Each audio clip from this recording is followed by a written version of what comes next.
Red River in God's country where there's actually trees. And I noticed when I got up here, this little thing called wind started blowing and nearly knocked me off the road a few times. So, is there an election going on? Have you heard one? Oh my word. This thing's gotten interesting, has it not? The fact that it's even close is a little bit concerning to me because of what is at stake for our country right now. I always like a story. There's a story by Ronald Reagan, and I always love quoting him because he had some of the best. But Reagan said there was a woman went in one time to a wedding shop to go buy a dress. And she walked in and told the clerk, she said, "This is my 4th wedding dress, and I'd like to help outfit it for me." And she said, "4th? Normally wedding dresses are from more the pure heart, not someone on the 4th one." She said, "I'm pure." She said, "Let me tell you what happened. My first husband and I, he was quite a bit older, and on our honeymoon night, he had a heart attack and died. Not my fault." She said, "The second husband that I had was a good man, but on our honeymoon night, we got into the worst fight you've ever heard in your life. And we just got the wedding annulled, and we were done with it at that point." My third husband was a Democrat. And every night, for 3.5 years, he sat on the edge of the bed and told me how great this was going to be. That kind of fits where we are right now. The choice can't be any more staunch. We have someone who literally cannot tell you when she would put a restriction on abortion. That's a problem. Because I can tell you exactly where you stand when you tell me where you stand on abortion. You see, the Constitution already, right now, protects the right to life. The 5th Amendment to the U.S. Constitution says that you have the right to not be deprived of your life, your liberty, or your property without due process of law. Abortion violates all of those principles before we even start talking about biblical principles. And so we have a struggle in our nation right now for people who do not value life, because if they do not value life, they do not value your liberty, and they for sure do not value your property. Make no mistake, if we get this one wrong, and I will agree, Trump's not the best candidate in the world, but he's way better than one we got. And there are things I'd love to see us do different on abortion, because he is not the strongest pro-life candidate we've ever seen in our lives. But he at least has some moral standards of what abortion should or should not be, versus the one who cannot even tell you when she would restrict an abortion, including and up to after birth. We have a major problem in our country right now. So what's the solution? Well, I've had a lot of people ask me, when are you going to run for U.S. Congress or U.S. Senator, or this or that? My answer has always been the same to people. We do not solve this country from a federal delegation. If you will think back to our founding, how did they do it? They did it from the ground up, grassroots up.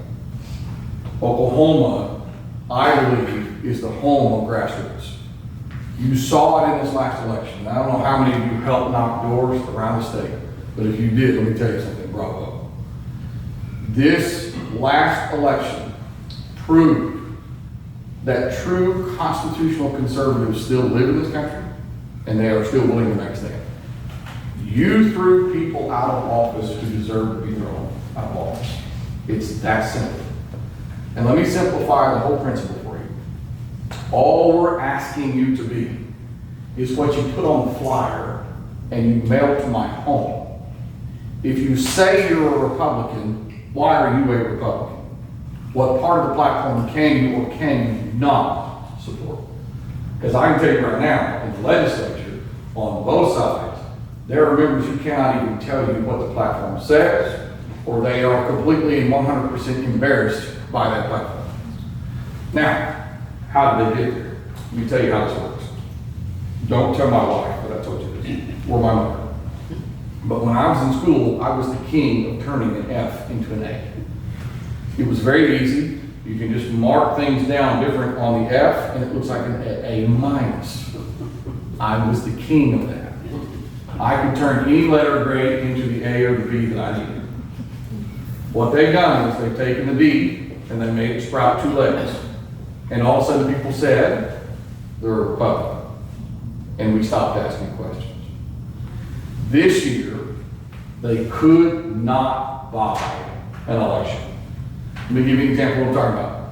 They spent, and I'm talking about liberals, spent $5 million on legislative races alone to either get moderate liberal Republicans in or take out conservatives. They did not win one single race that they were intending to win. And two of the largest leaders in the legislature, the A and B chairman in the House and the pro-tem of the Senate, pro-tem designate of the Senate, both lost their elections. I cannot tell you how big that is. Here's what's interesting. Everywhere I go, I had the privilege to go to an Article 5 convention. Now, I'm the teacher that used to teach APUS history, government, and Constitution. I did it for 15 years. I'm the dork who likes reading about history before I even became a teacher. So I've read and understood all the purposes of this. So I've always been fascinated by this Article 5 convention. And I got to go with 3 other members of the legislature to go to an Article 5 mock convention. It did not help me that it was at Williamsburg. If you've never been there, I was googly-eyed everywhere I went. My wife did not go, and I called her that night and was telling her about all the cool stuff I saw at Williamsburg, and she said, I'm thankful I didn't go, because you're a dork, and I don't want to be around you right now. It was awesome. You want to know what I heard the whole time I was there? Everybody, when they found out I was from Oklahoma, would say, what is Oklahoma waiting for? The nation, other states, they're waiting on us to lead the country in conservative ideology, Christian and constitutional ideology, and they are waiting on us to get it done first so that they have a model. Let me give you an example of what I'm talking about. A few years back, we had a bill come up on vouchers. I am not a fan of vouchers. I'll tell you why. You now are taking taxpayer dollars called government money and you are sending that and assigning that to a private school. So now the government is funding private schools. Do we have private schools anymore within the state? We do not. We do, however, have a good way of doing it through tax credits and tax refunds. Because we need, in this school, to give parents ultimate choice. And we need to help them get good kids out of bad schools. But there's a conservative way to do that, and there's a liberal way to do that. Do you realize that's the first of its kind in the nation? Now there are other states in the nation that are waiting or are doing the same thing that we're doing. They're ramping up to do the exact same type of school choice. That's the leadership I'm talking about. You realize for 4 years, we introduced legislation to stop gender transition surgeries and processes. Never receiving a hearing until that 1 year when it was too late. We found out later on when we were looking at helping OU build a mental psychology ward or psychiatry ward for kids, we found out that OU had already been performing surgeries on kids. 10 kids, all of them, they bragged, OU bragged, that they only did bottom-up surgeries. You know what that means? They did double mastectomies on girls. The lowest age was 10. The argument, the common argument that we get in Oklahoma as to why we cannot act is what's not happening here. And then we find out, in fact, we allowed, it's on us, we allowed 10 kids to get mutilated and castrated. When they give them the pills, the different chemicals that they give them, it castrates them. They are no longer able to have kids anymore for the rest of their life. And we're talking about kids. They now know that 68 kids nationwide have been fully transitioned now. 68 kids. Oklahoma had 10 that we allowed the bottom-up surgeries on. Why? Why are we waiting? What are we waiting for? This state is so much better. This state has so much more potential to get it right. This state, of all the states, should be and must be able to lead our country. Because when you go around in this state, you start understanding really quick why we are the country we are. Grassroots is here. Grassroots is why we are where we are. You want to talk about our Christian heritage? Man, we're everywhere. And I'm so proud of Representative Stairs because he participates in something that is so necessary in our state that we have abandoned in so many places. But this ought to encourage you just a little bit. In the legislature now, we have Christian legislators, both in the House and the Senate, who meet regularly to pray, set a Christian agenda, a biblically sound agenda. And we've been accomplishing most of that agenda now for the last 4 years. So prayer has become one of the largest activities within the legislature to make sure that we're getting things right. Now, you have those out there who start screaming what when you start talking about prayer in the legislature? What's the first thing they go to at the time? Separation of what? I'm going to tell you right now, we need to obliterate that in our state. Put it back in the school. It is not mentioned anywhere in the U.S. Constitution. And if you want to find out where our heritage is, it takes you not very long to go look and find out. Go read the words of our founders. Your founders never mentioned separation of church and state except to say the government needs to stay out of my religion. It was never intended. There's not one of the Bill of Rights that was ever intended to restrict your freedom. The Bill of Rights are intended to keep the government away from your freedom. Anytime somebody starts talking about separating church and state, you need to ask them to show it to you in the Constitution. So then how do we know this? Go back and look at the words. Are y'all familiar with Noah Webster? Most people are not. Kids in my class are. Most people are not. He was one of the founders of the signers of the Declaration of Independence, was there at the conventions. Listen to his words. Noah Webster said that a brief exposition, of the Constitution will unfold to young people the genuine source of correct Republican principles. I'll get back to that one in a minute. And it is the sincere desire of this writer that our citizens should early understand that the genuine source of correct Republican principles is the Bible, or specifically the New Testament, or the Christian religion. Well, that doesn't sound like a deist to me, does it to you? We have such a rich history here. But if we go in and we ask our candidates, are you Christian, what are they going to say? Oh, yeah. Oh, yeah. You can't ask them those questions anymore, guys. They're on to you. You have to ask them, how will you legislate? What are the principles and rules by which you will use to legislate in our state? What is your decision-making matrix in the state? John Jay, the first Chief Justice of the Supreme Court, said providence, that's how they would explain God back then, providence has given to our Christian nation the ability and privilege to select our rulers. And it is the responsibility of our Christian nation that we should select and prefer Christians. John Adams said that our Constitution was written for a moral and religious society only. It is wholly inadequate for that many others. It just gets worse. Or better, I should say better. You have to understand, if you let people who mock God run your country will become a mockery of God. So we're on the cusp of something here in Oklahoma. I've never seen a state more right to lead this country back to the founding principles of which we were based upon. But we can't do that if we keep sending the same people back up there. And you sent a very, very, very strong message. The moderate, well, they're not moderate, the liberal Republicans that are up there now are running scared, and they should be. Here's my request of you. Do not back down. In 2 years, you're going to have more elections coming up, and if they will not tell you where they stand on fundamental Christian principles, make sure they have a very strong, juicy opponent in that. You understand what I'm saying? Because I've never seen change like this, and no state's ever seen change like this before. And so we're on the cusp of something pretty big. So let's talk about the issues that we face. One of them, Tyler was talking about, Supreme Court. We have a very, very good Supreme Court. I mean, really good in New York. Not in Oklahoma. Blow them out. It's never happened in history. So if you want to keep setting good precedents about elections that are really good, get rid of it.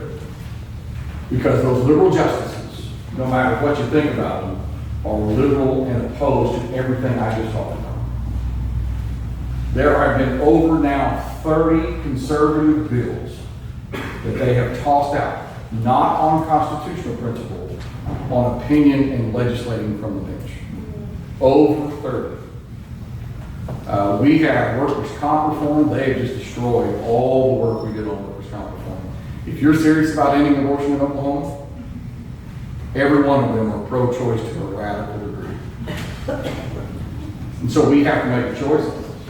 We can send that message that ripples, or we can let them keep getting away with it. And at some point, we have to adjust the system by which they're picked, by the way. And that's going to be the next big task that we have. Are y'all familiar with J&C, the Judicial Nominating Committee? J&C is the biggest joke I've ever seen in my life. I ran on this.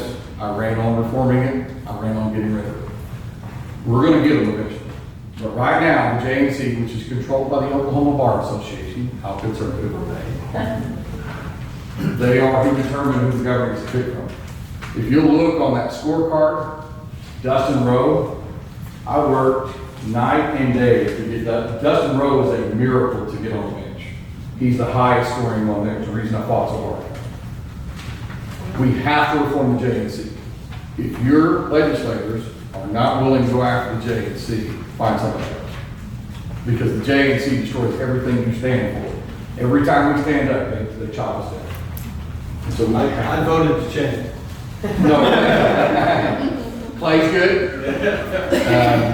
Yeah, Clay's good, believe it. So it's one of those interesting facts that we've got to deal with. The interesting thing that Tyler, I think, was talking about, in case you didn't notice, there was a drag queen show in town in front of kids here where we live. Why would you not support stopping that? There is no place for drag queens in the public eye, period. Not to mention even in front of kids, but I'm the one that ran the bill called the Lewd Acts bill. And the Lewd Act says if you do those things that we've seen at the drag queen parades and shows, it's a felony. It should be a felony. Yeah. And if you do that in front of a kid, it's a felony. If you do it in front of an unwilling participant, you can sue them for everything they're worth.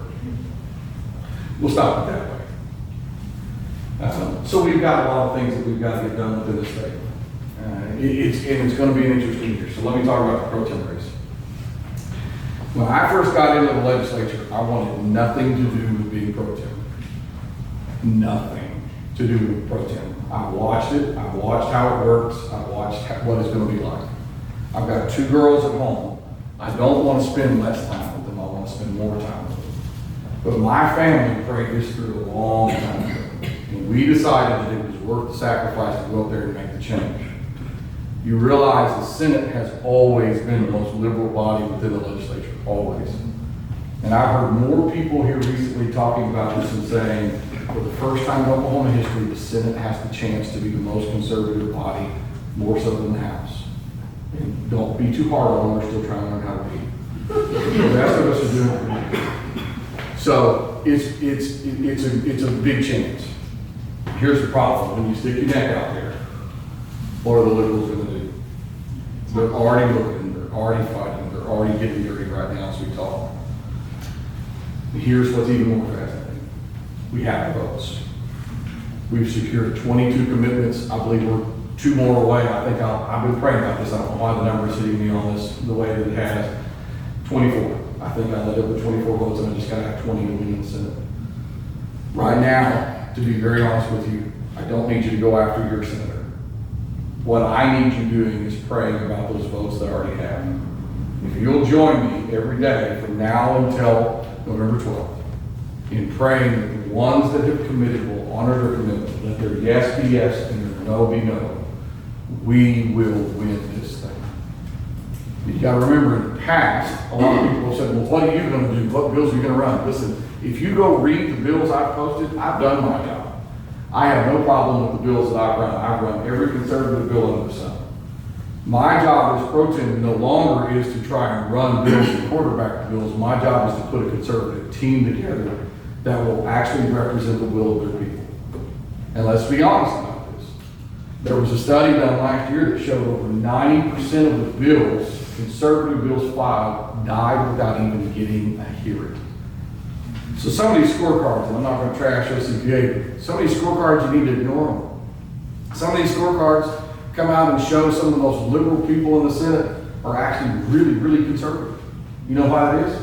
They never had to vote on really conservative bills.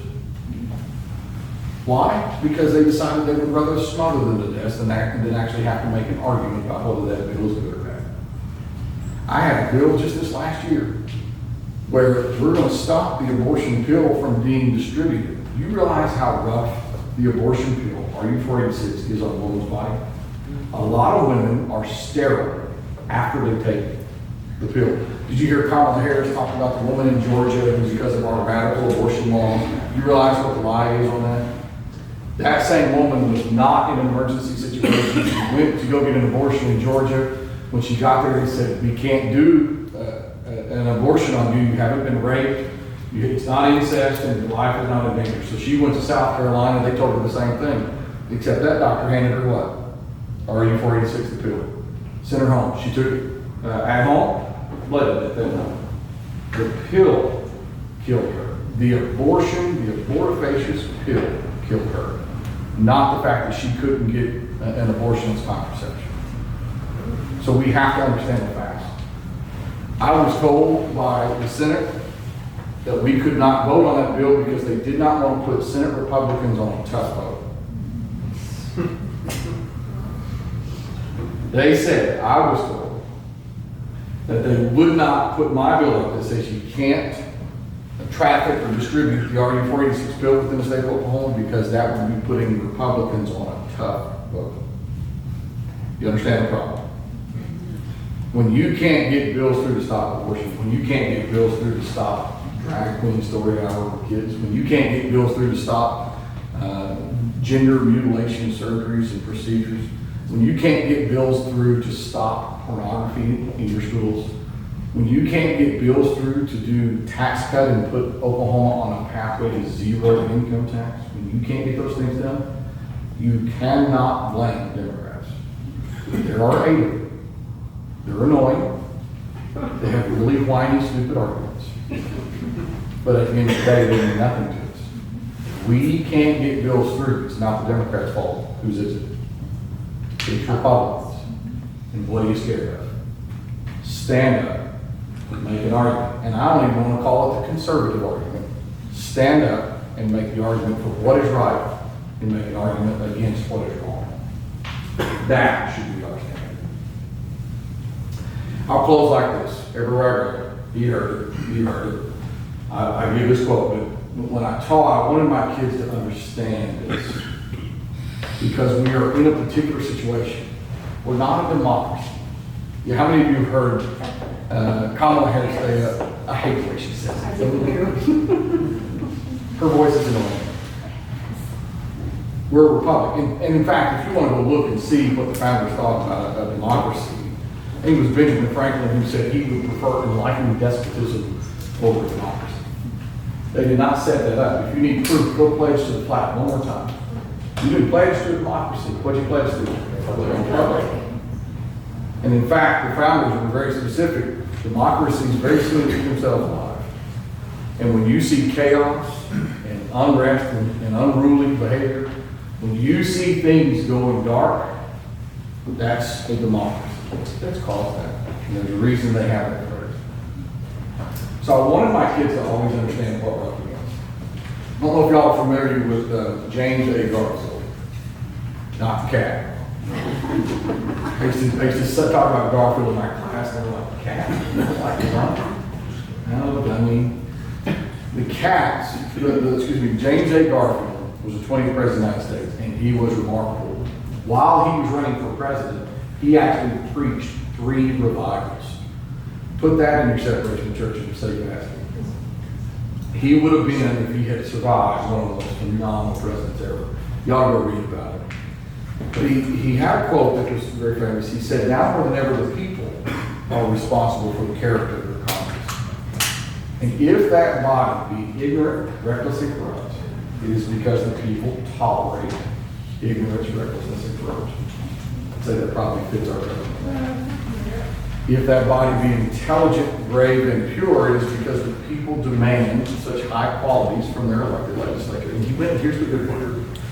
He said, if the day shall come when America is no longer thought to be a great nation, it will be because those responsible for controlling the morality and the enterprise did not aid in controlling its political forces. I've had people ask me, what got you into politics? It's a Dietrich Bonhoeffer quote where he said, silence in the face of evil is itself evil. I couldn't sit back and watch the generation, my kids, inherit a country that hates them, that won't allow them to say the name of Jesus publicly. So if I take the arrows first, my hope is they don't have to take it. And you and I are set upon that destiny right now. If you and I make a decision right here, in our time, Oklahoma will very likely become the freest state in the nation. And we're not here to reset our country. What are we here to do? Restore. Yeah. So we're close. We're super, super close. Stay in prayer with me. Stay in prayer with me. Stay in prayer with me. Because if people will do as they say, we're going to get it right on the Senate side. I don't know about the House. But on the Senate side, we're going to get it right. And courage is always contagious. Every time we stand up and do what's right, what happens? Others stand and join us. So it's not a very difficult situation to be in. I love y'all. I appreciate the fact that you're willing to stand up and fight. Just don't go back to sleep. That's my view. Questions? You want me to take questions? Yeah, sure. Yes, sir. The numbers aren't in for the 2024 election cycle yet, but in 2022, there were reported $45 million and some change funneled into our state elections from out-of-state entities, political action committees with signatories on them that file them a week before the election starts and then shut them down the day after the voting comes in. We've spent 2 years seeing nothing done to turn that money off. We would be willfully naive to believe that that number is even that low this time around. So, as our state legislature has done nothing to turn off dark money in our state campaigns, how do I get me some of that money? Become a Democrat. Well, I could cite some Republican senators that lined their pockets and got their jobs with a lot of that money There's a too. whole lot of it out there. So I will break down one thing. It's not that nothing's been done, it's just nothing's been heard. So I've actually filed that bill to say that out-of-state money is not allowed to be spent anywhere within the state of Oklahoma. I've also run several transparency bills, because if they're gonna run that kind of money into our state, we better know who you are.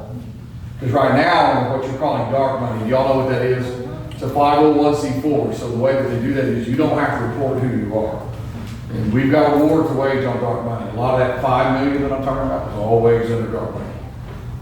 And it is coming out of state, as he said. You're seeing a ton of money coming in out of state right now, in our state. And at the very least, we should know exactly who you are and how much money you spent and why you spent it. And so I've run those bills, I've just never gotten a hearing on them. Hence why I'm running a pro-tem, is one reason. But we run into that all the time, where the money is the marker. We have a pay-for-play system. Lobbyists who are opposed to me, I can promise you there's one reason they're opposed to me. Because I'm not going to listen to lobbyists. I'm going to listen to my people, the people that are out there, elected representatives. And so they don't like the fact that they can't go buy themselves a vote. And so that's become somewhat problematic. The other thing we've got to get a handle on in this state are initiative petitions. There are only 18 states that have this initiative petition system. Remember what I said about democracies? An initiative petition system is a direct democracy.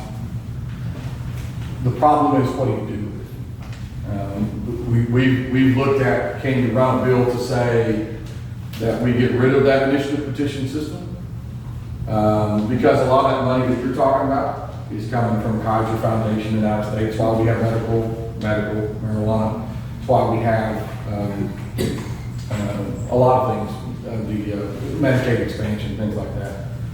We have all those things just simply because there were out-of-state groups that could spend the money in here and dump it in our lap. And there's not a lot that we can do about it. We don't have that. So here's the deal. In a republic, if you have an elected legislature, you ought to be able to go to that elected legislature and say, I want to change the Constitution. That's called a republic. In a democracy, you just throw it out there to a vote of all the people who really haven't had time to research and get thrown around things. We really need to reform our initiative petition system. There's two ways to do that. One is another constitutional amendment. But let me ask you this. Is Tulsa County and Oklahoma County going to give up the fact that they now can control most of the initiative petition process? No. So that's the tough part, is what do we do about it? We've looked at several things. One of the bills I'm going to run this year is a requirement that they get no more than 5% of their signatures for that initiative petition in one county. Because right now, what do they have to do? They just go to Tulsa County and Oklahoma County and park, right? If we do 5%, they got to go to 20 different counties. Now, let me tell you why this matters right now on that bill. You are going to get what Florida's fighting right now. Y'all know what Florida's going on for right now. There are 18 states right now. Thinking right on that. I can't remember the exact number. There are a lot of states that have questions on them allowing abortion all the way up to birth, all the way 9 months. So Florida is called Proposition 3, I think, or something like that. Surely Florida will undo it, but we've seen worse things happen in Ohio, for example. It's coming to Oklahoma. It will be here in a year or two. If we can get the 5% signature rule, then we could stop the abortion question from even coming forward within our state. Because Planned Parenthood is going to dump $20 million in there to explain to you a lie that somehow, to save the life of a woman, you have to rip the arms apart on the baby. And listen to me on abortion. This has been the fascinating conversation.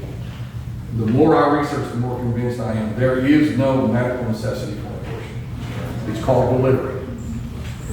Do everything you can to save the life of both the mother and the child.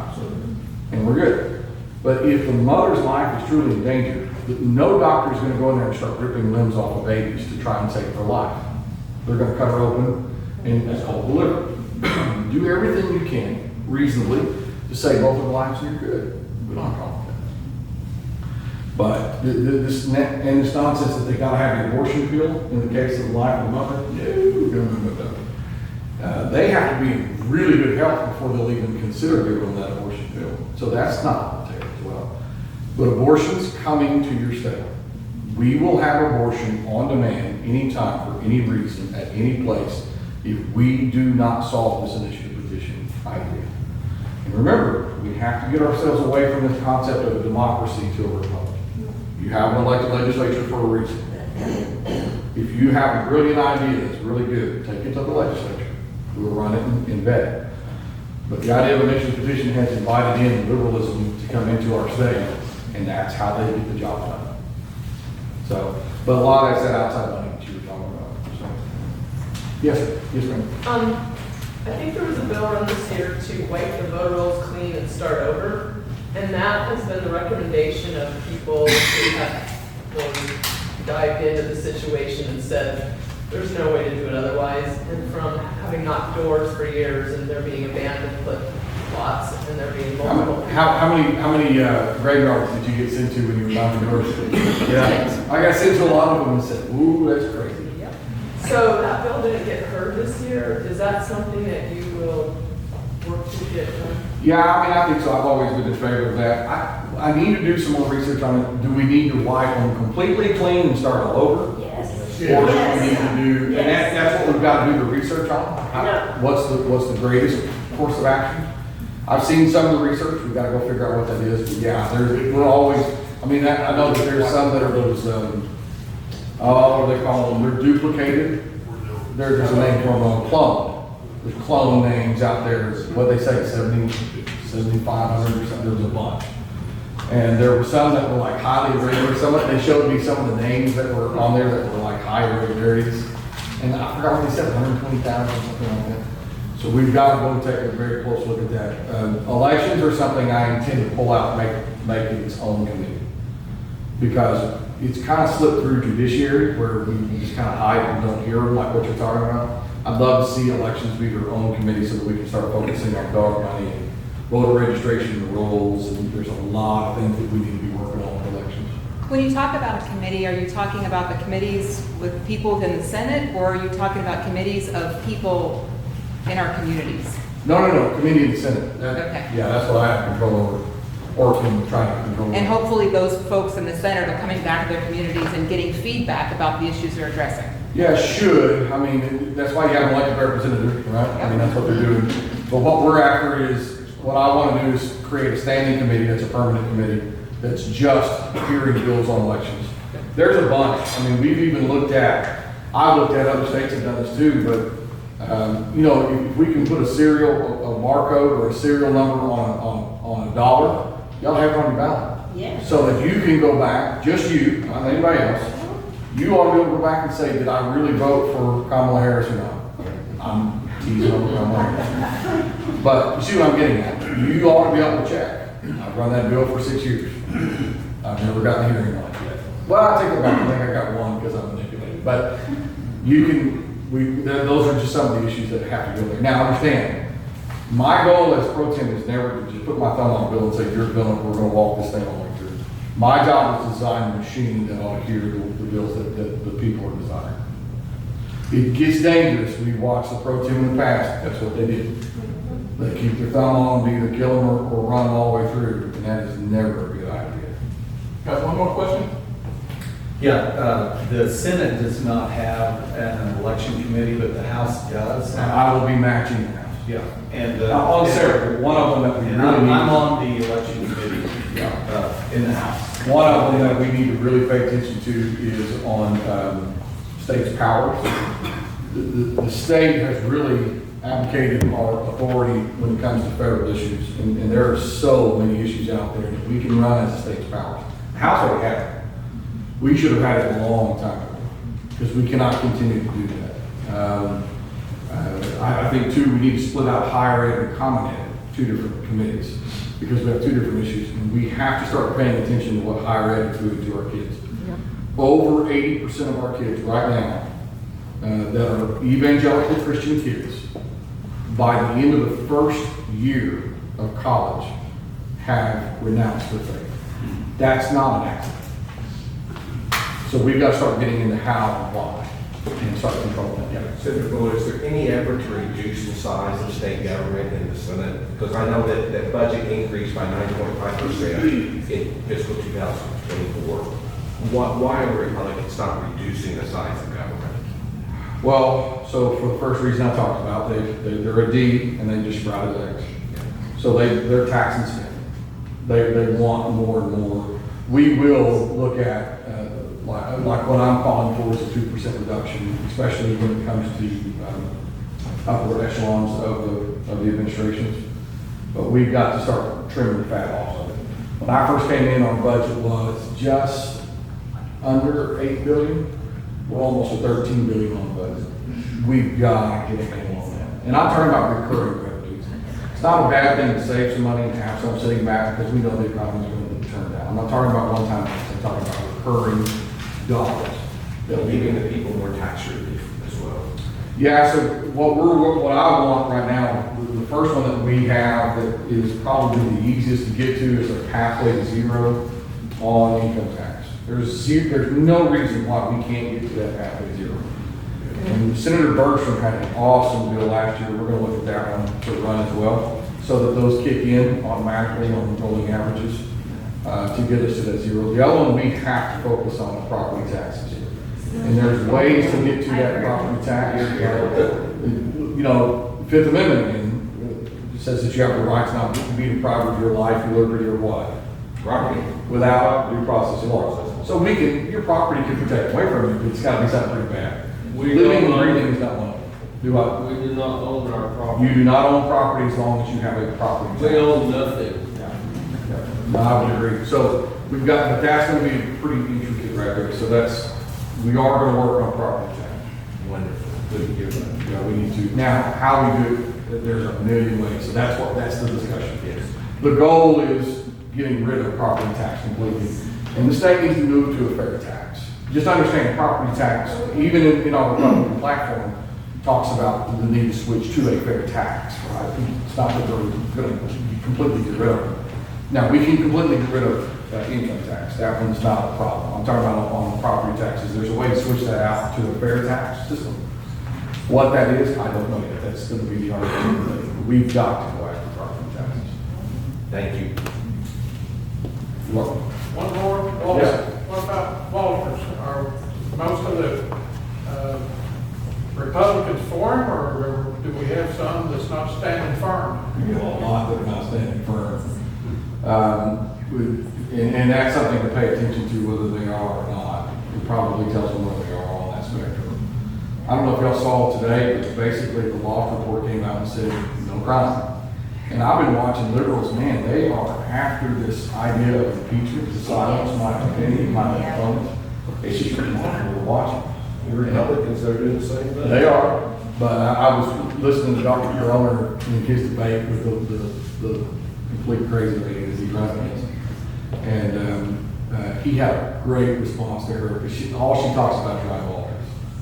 And he came back and said, what crime has he been charged with? None. So then you're impeaching him on what ground? That you don't like what he says? Sound familiar? A mean tweet? You know? Yeah, there's no difference in it. But make no mistake, now, one of the good things is we need to get rid of several liberals that are targeting him. So there's a lot of that's out. We'll see where the land And the impeachment thing that was going on, that was something that was started in the House. Yeah. And there were, what, 24 House Republicans that signed that letter, but there were 61 that didn't sign it, and that weren't going to sign it.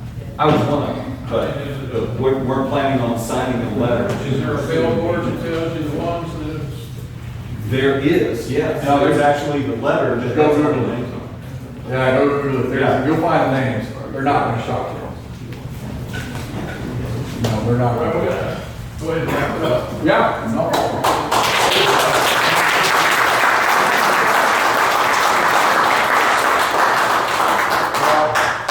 I don't know, Grant's probably 4 hours from here, but I'm headed back to the city. Okay. Where's the pity? I got about 2 hours. Well, they both had quite a drive, so let's give them a big hand for something.